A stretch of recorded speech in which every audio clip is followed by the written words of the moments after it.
Jenny Townsend here, a StrokeIt podcast. My guest is Tom. Hello. Tom and I have known each other for several years, and Tom and I were actually working together when the whole StrokeIt concept was created. Mm-hmm. And so I'm happy to have you with your perspective of how it works, what you learned from it, and then we can just talk about the importance of it. I think I got an original manuscript, if I remember correctly. Yes, you did, along with 20 other people. That's going to be worth gold.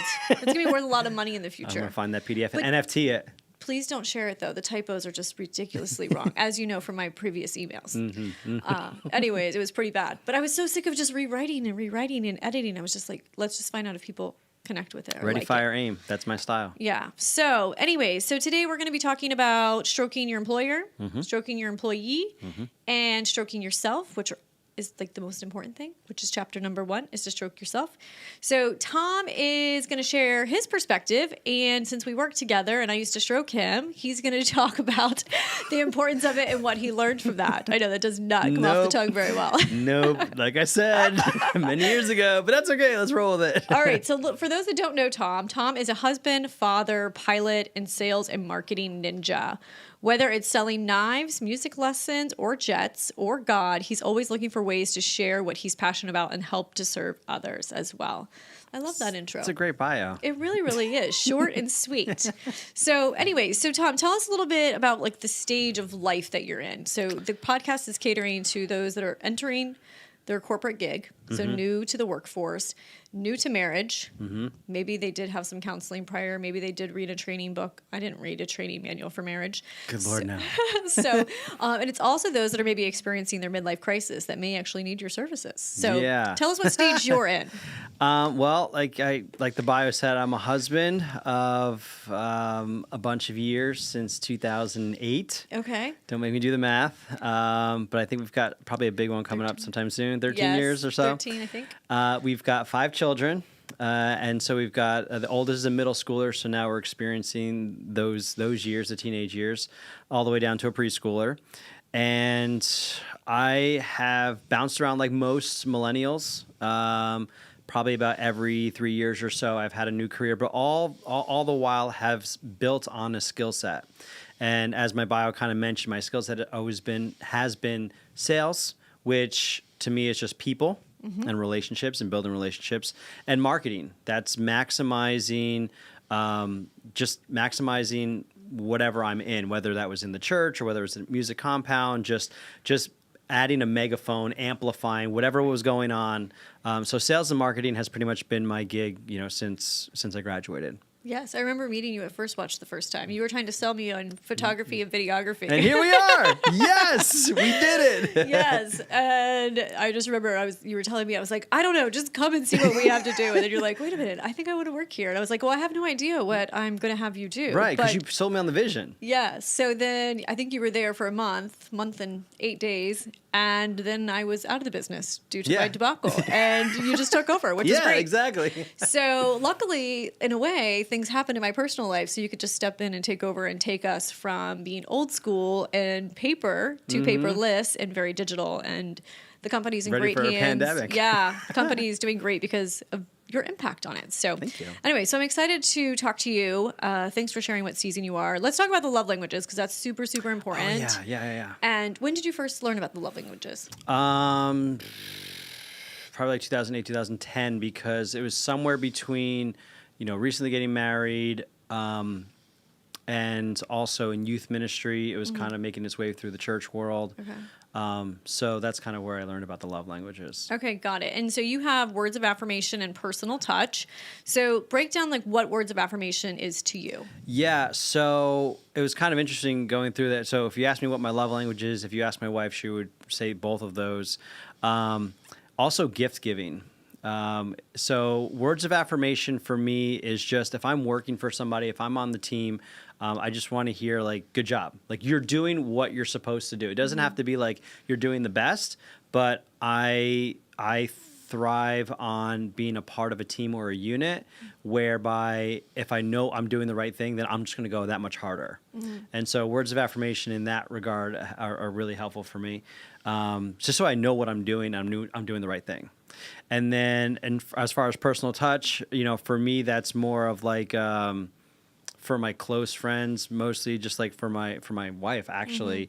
Like if somebody, like even as a youth minister, it's funny, like I didn't like hugs, you know, I didn't want to like hug everybody, or even holding hands while we were praying. So it wasn't personal touch in that regard, but mostly, I guess, from my spouse, you know, that personal touch means a lot.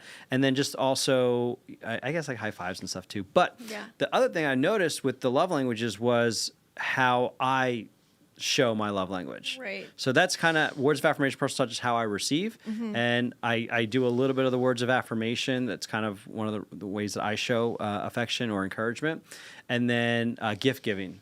For whatever reason, like I would prefer to give someone a gift or give somebody an opportunity to show my appreciation and my affection. Yeah, it's interesting you say that because I'm words of affirmation as well, but I love giving gifts to people. Yeah. And it's interesting just when I come across different people, when I think about either you and Kaylee working together too, like I wanted to like give gift cards or do this or do that. And with Alyssa now working with her, I'm always buying her little gifts. And she's like, just tell me I'm doing a great job. So it's like words of affirmation and like trying to understand the love languages, which is super key, especially when you're working with people. But mine's words of affirmation as well. And it's becoming quality of time. Now that I have more time to spend with friends and family, for years I didn't do that. Yeah. So my love language is becoming quality time now. Well, listening to one of your previous podcasts, it was an awesome distinction. I think you made it, that the quality time, because that's Natalie's, that's my wife's, one of her love languages. And you made the distinction between spending quality time amongst a bunch of people, where you're like, come on, Nat, let's go out and let's hang out and be amongst somebody, versus just quality time one-on-one. And I'm like, oh, that's why that hadn't worked in the past, because she wanted the quality time one-on-one. I thought quality time just being together would be good enough. So yeah, that's exactly what I thought with my husband too, but he wanted quality time one-on-one. And so that's really about just like understanding like what the love languages are. So that's why everybody that I have interviewing, I'm like, okay, break that down for us. Yeah. Because it's different for everybody and how they receive it. And I think it's key to discuss those with your spouse or your partners or the people you work with. So, okay, so let's get right into the topics. You picked employer first. So let's talk about some ways that you've stroked your employer in the past and the benefits, and give us some examples. Let's talk about past employers, past bosses. So as I said, I've worked a lot of years in the church world, in the nonprofit world. I spent some time in education with you at Music Compound, and then I was just most recently in sales. Also, throughout that entire time, I've spent time as my own boss.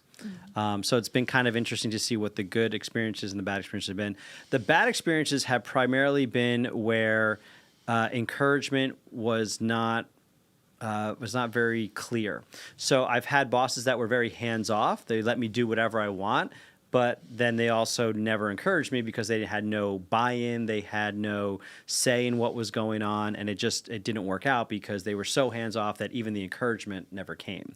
I've had other bosses that were super like overbearing, to the point where they're like, do this, do this, do this, do this, but they never gave you any affirmation. And so that's kind of been my negative experiences when it comes to like employers. Now, the positive experiences working with you, one of the things that was good was just kind of as you could tell that you were trying to figure it out, you know, especially during, and you created a culture and an atmosphere where us as employees, at least Kaylee and I, felt comfortable enough to say, Jenny, you're doing it wrong.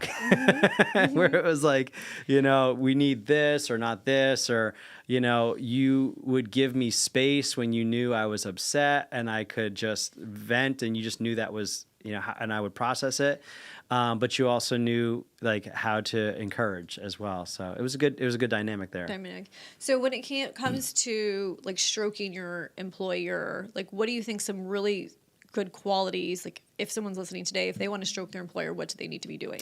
I think they need to have good lines of communication. And if you don't have lines of communication, I think that could be a red flag, you know, depending on the kind of person that you are. I've always been the kind of person that I wanted to work with someone that I trusted, that I knew, that I looked up to, and I would follow them. Like I am the kind of person where I don't need to be the quarterback. Like, I'm happy to be on the team. I'll be on the line. I'll be a running back, receiver, whatever it is.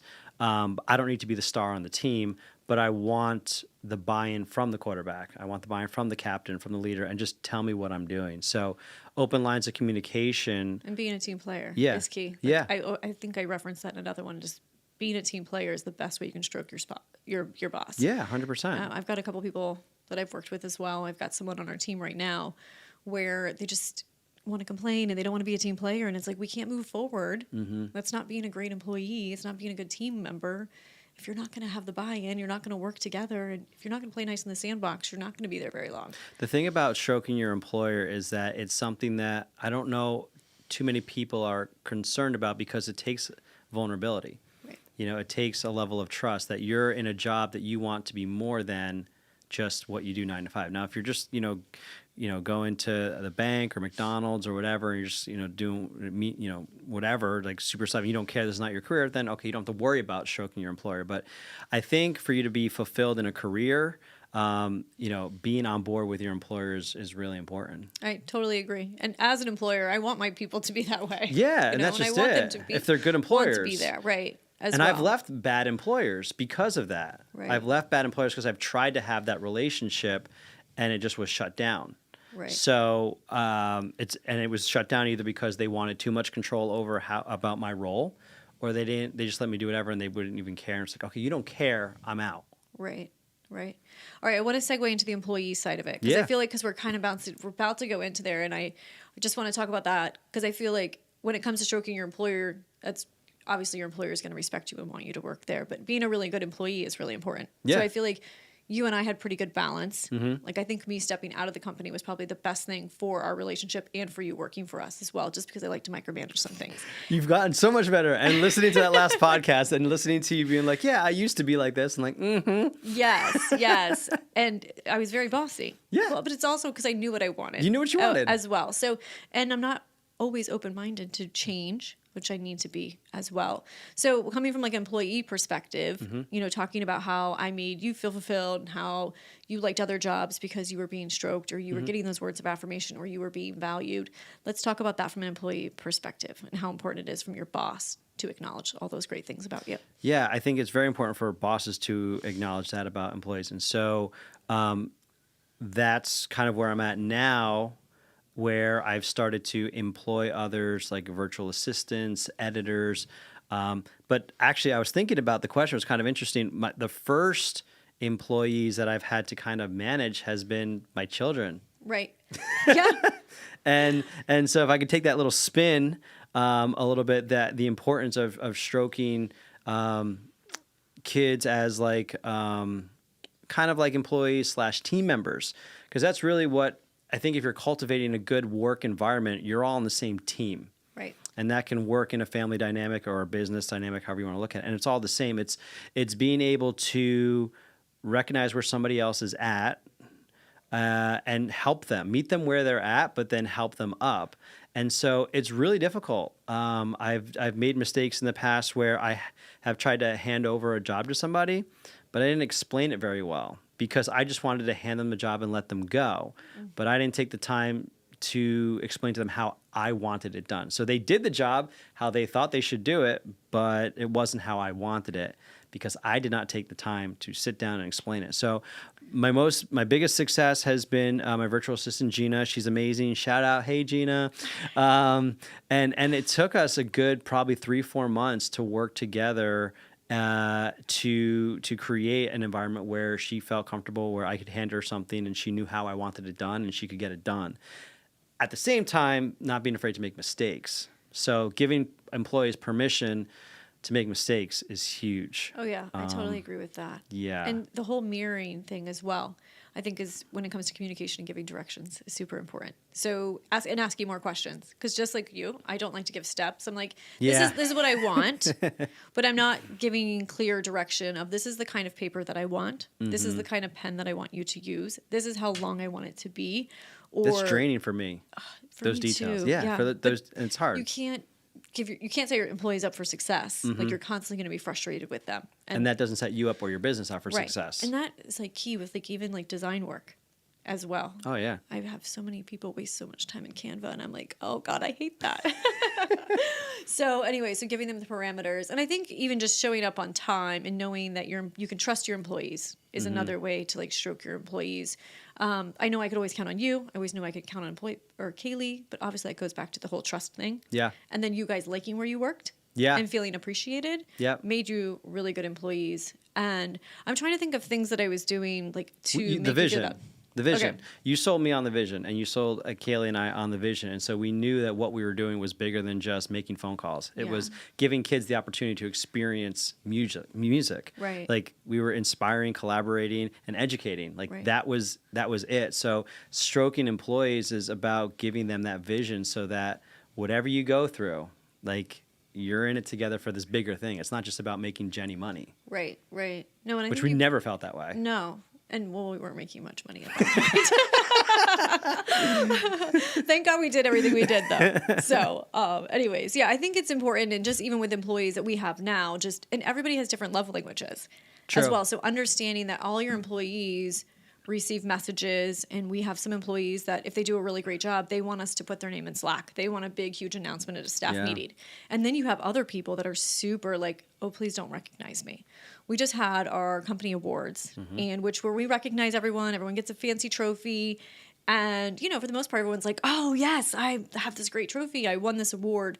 And we had someone this past year that was like, please don't recognize me. Like, they wanted to give back the award. They just they're not used to having that type of praise. And it was very uncomfortable for them.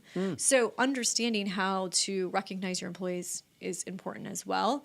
And if you should be making a big deal about it or not. And then how you communicate with them. Like, is it via email? Is it versus text message? I think is really, really important well, as well. I love you told me about your videos. Oh, yeah. That's a great idea. Now I'm doing videos because no one can understand my emails. Nope. Or they understand them, but they take them the wrong way because you're very direct. Am I talking to text? Siri does not understand a freaking word that I say. And once again, I don't give all the different steps. Right. So, and then another thing too, I thought about when it comes to like stroking employees is understanding what they want. So like when I think about you and Kaylee, like when I think about $20, like I could give Kaylee a gift card or $20 and she'd be like, oh, peace. Where I feel like you would want me to take you out to lunch and have that quality time together. Yeah. You know what I mean? Where we can have the conversation, the dialogue, where that really wasn't Kaylee's love language. She was just wanting to fill her bank account so she could go hike the Appalachian Trail. So like just different goals, different relationships, different personalities, and different needs as far as connecting with the boss. And I think it all comes down to the boss, the employer slowing down.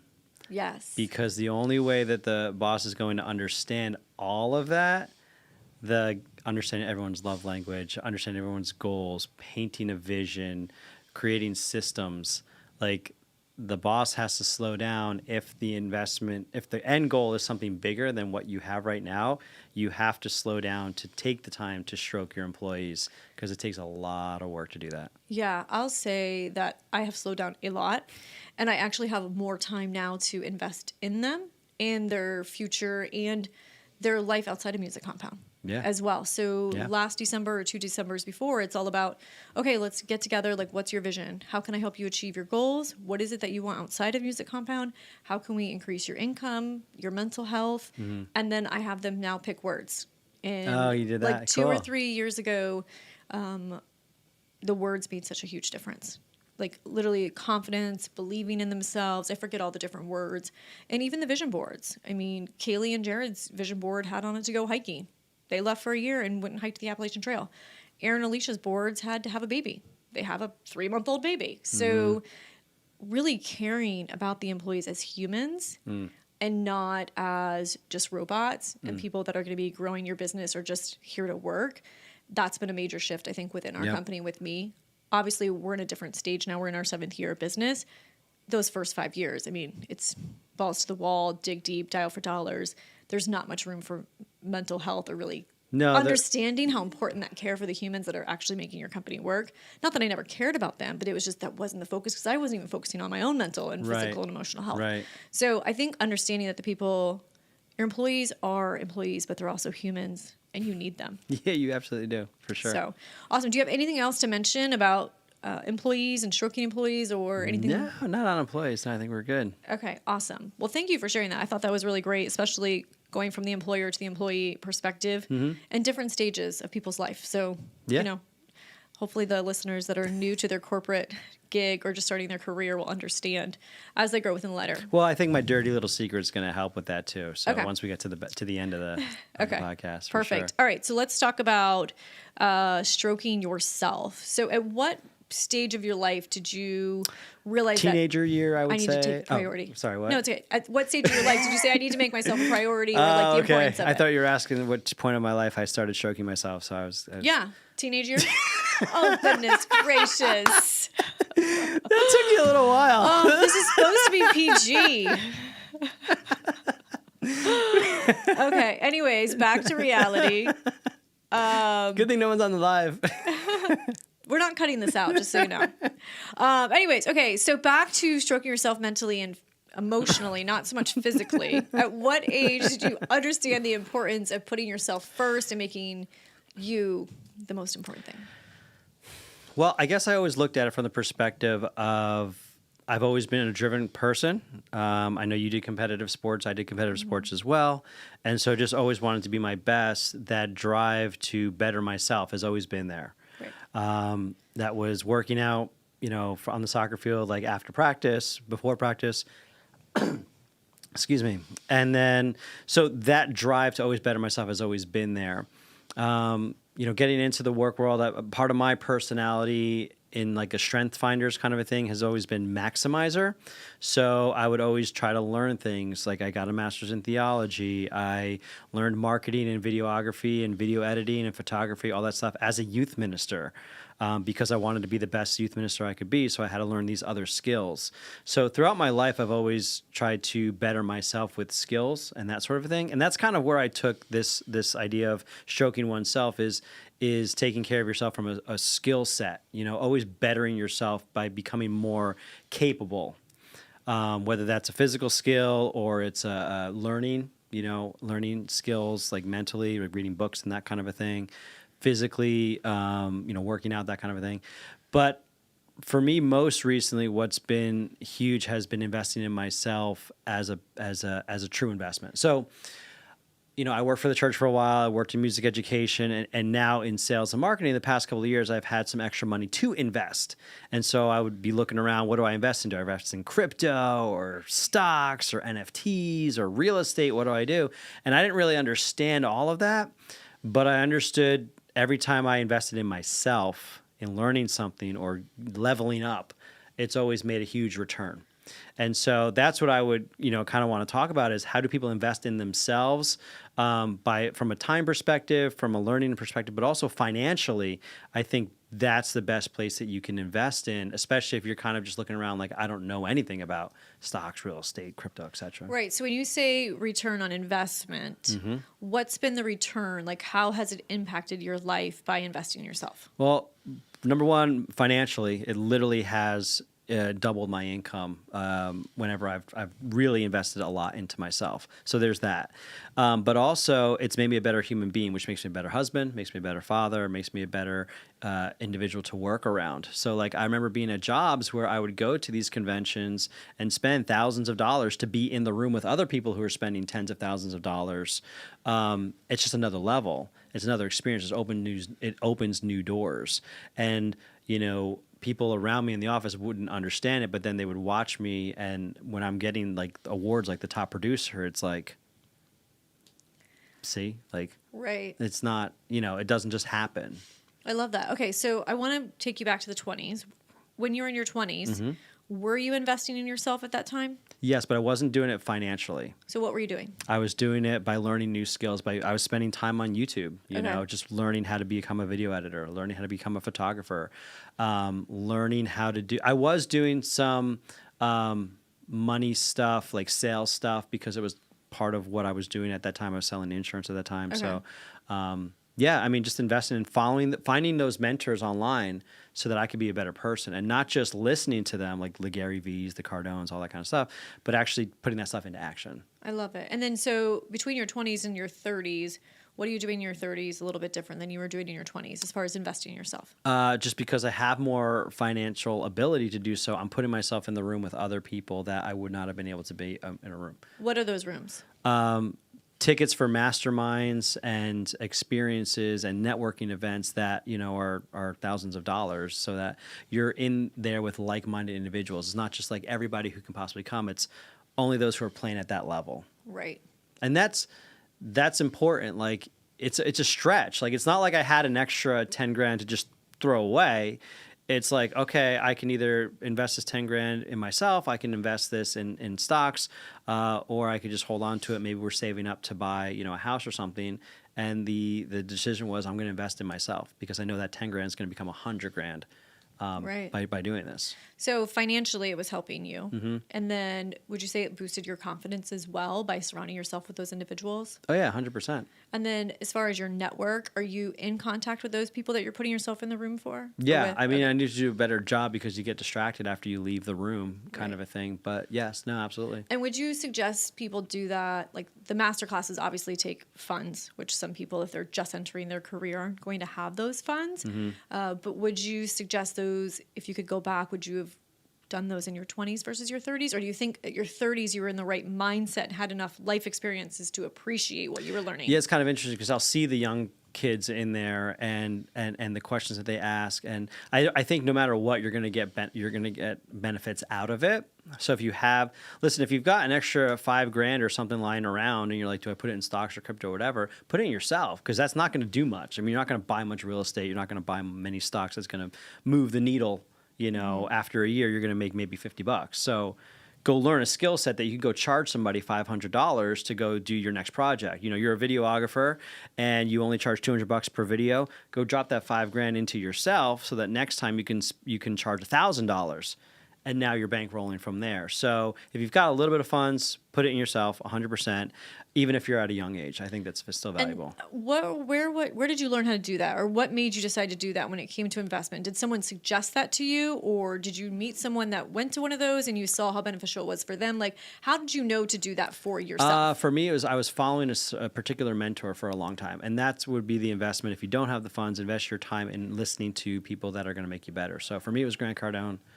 I've been following for years, and then when I had the funds, I was like, okay, he's who I'm going to follow, because I've been listening to him. And I've tried other people as well, so it's not just like I was only listening to one voice, but so much information is available online, Right. Like invest that time, invest that discipline in, become, if you want to do real estate, find real estate. If you want to do sales, find sales. Like it's all there. You don't need money to do it. So you just got to invest that time. I love it. So you're talking about investing in yourself as far as stroking yourself. What are some other things that you do for your mentality, for your physical health, so that you wake up every day in a positive mindset? Because you're one of the most positive people that I know. So how do you cool. naturally wake up every day with a good attitude? Like what are some things that you're doing outside of the financial aspect of it? Great question. I don't know. I think part of it has just been ingrained in who I am from my faith background. I grew up Catholic, still practice. I'm still Catholic, and play music at church on Sundays. So I think there's an underlying just of faith and hopefulness. That worldview is there. In terms of the mindset of just always looking at things positively, I don't know. I just think that I've come to a point where it's not worth stressing over the negative things. Like I have terrible things, that have befallen me. I've gotten fired from jobs. I've had people slander my name. Like that stuff happens. It's a reality, but dwelling on it has never fixed the problem. So just staying positive is just always just kind of been a part of it. But I guess working out was always a good part of it, although I haven't been doing that as much as I wish I have been. Taking my Juice Plus, getting my fruits and vegetables in there, trying to eat because I don't eat healthy, so supplements help. Soccer on Sundays, yeah, that's just joy, man. That's just I love think it. Too, it's like you're connected with men. Yeah, and you're making friends, and you have that sense of community as well, which I think a lot of men don't really have, unless you grew up in a church with them, or you went to high school, you have a close-knit of guy friends from high school or college. Yeah. a lot of men are just kind of lost where they need some hobbies and need some stuff. So I'm hoping True. like some of the stuff that you're saying will inspire those men to find their network, find their guy, Yeah. find their gang and their That's crew to, you know, socialize, network with, and just, as you said, just have fun and have some joy in their life. Yeah. Yeah. So it's not all about work and stress and money. True. So speaking of Grant, are you going to sell him a plane? No, he's got his guy. He's been buying Gulfstreams like every year for tax purposes. It's been funny to watch him, but he's doing good stuff. Talking about the jet life. Yes. Tell us a little bit about jet life. So jet life is basically I work as a jet broker. I worked with a brokerage for a couple of years now, and have decided to kind of go on my own in a different space. And really, you know, part of it was just to spend time with family more. Like now I have the opportunity to run my own schedule. It makes a huge difference for sure. I'm just noticing we lost video on one of those. I don't know where we lost it, but let me restart that real quick. Okay. All right. So Sounds good. Yeah, this has been funny lately. Like it has a limit. I just don't know what the limit is, so I'm gonna have to find out. But it won't be too bit of a. That's okay. We'll still have our audio. Yeah, exactly. Okay. So the audio is good to go. So No- you're saying about spending more time with your family? Yeah, exactly. One of the reasons why now I'm on my own is because I get to spend time with my family. I get to make my own hours, and that was worth more than just, you know, the paycheck that I was getting, you know, elsewhere. So, the jet life is kind of an ethos about having life and having to the full. So we got a little John 10:10 in there, and I basically help buyers and sellers. I help individuals buy or sell their private jet without wasting time or losing money, so they can enjoy that jet life to the fullest. I love it. And I'm so proud of you. Thank you. And for those that don't know, Tom and I, well, if you don't know us, but we work together, which we kind of covered a little bit about that. And he came to me and was like, I need to do this and I need to make this. And I was like, okay, we'll go find that. I'm happy to support you. Go do what you want to do. And he started selling planes right before the pandemic. Yeah, I quit. And I quit Music Compound. during Mercury retrograde. I was Yep. like, you're kind of crazy. But that ended up being a great decision for you. Mm-hmm. Not only did you get to multiply your financial income and help your family, it served you in a lot of great ways. You have a plane, you have a pilot's license. You Yeah. have grown so much in the past 3 years. But I just want to say that, like, you wanted something and you just went for it. Mm-hmm. And you just didn't even care about what you were risking. You probably were scared. I But- guess, yeah. But you were just like, I'm going to do this. I'm going to make it happen. You totally did. And I'm so proud of you. Thank you. And I want you to inspire other people with that story. So, okay, perfect. So I love all of it. Where can people find out more about jet life? They could go to jetlifewithtom.com where they can pick up the ultimate jet guide, which is mostly for buyers. You know, if you're looking to buy a private jet, and if you're having a midlife crisis, let's buy a jet. You know, it's like I can find you one for under $500,000, so we can get you. Well, into don't that they jet have them life. for under 100,000 too? Not quite. Those are the ones that Mr. Beast buys, and he drops them, and they break because they're just for parts. Oh, okay, got it. All right. Well, I thought. But don't you want to know my dirty little secret? Well, or yeah, what? I'm gonna get there. 'cause Yeah. I'm like, not- okay. So all of the podcast, when we have guests on, talk about their dirty little secret, and I think it's just kind of like for those that are listening. Maybe I alluded to it earlier. I Yeah, guess. it's okay. Your takeaway, if you are going to learn anything from our guests, this is what I want you to learn. Hopefully, you learned a lot of other great stuff from what they had to say about stroking individuals in their life. But please share your dirty little secret. My dirty little secret when it comes to stroking it for employers, spouses, yourself, whatever, is humility. I think it has served me a lot over my life that I don't have to be the smartest person in the room. And so I'm very happy. I alluded to it earlier when I said I don't have to be the quarterback of the team. I'm happy to be on the team and do what I'm supposed to do. So the ability for people to listen to others, understand where others are coming from, will serve you like huge. I will always say to my wife, like if we're driving along and all of a sudden some crazy person comes, you know, out speeding and they're like, what are they doing? They're driving nuts. I'm like, well, maybe his wife is going to the hospital and having a baby. Like I don't know, but Right. it kind of puts things in perspective. So that humility, I think, is a huge part of it. I was just having a conversation similar to that yesterday with one of our team members. And, you know, we've gone through some changes. People have different roles. We have a new person on our team that, you know, their family life has changed a little bit. And we have another team member that is not being really forgiving of someone maybe lacking patience and directions and being short-tempered. And this other person was kind of being confrontational with me about it. Like, I don't understand. And I was like, maybe you don't understand what's going on in their life personally. So let's be a little bit more forgiving and understanding that They may be having a bad day. They may be struggling with things that they're trying to get used to now. They have a completely different dynamic. So I love that you mentioned that, because you don't really understand someone's day or what they're going through.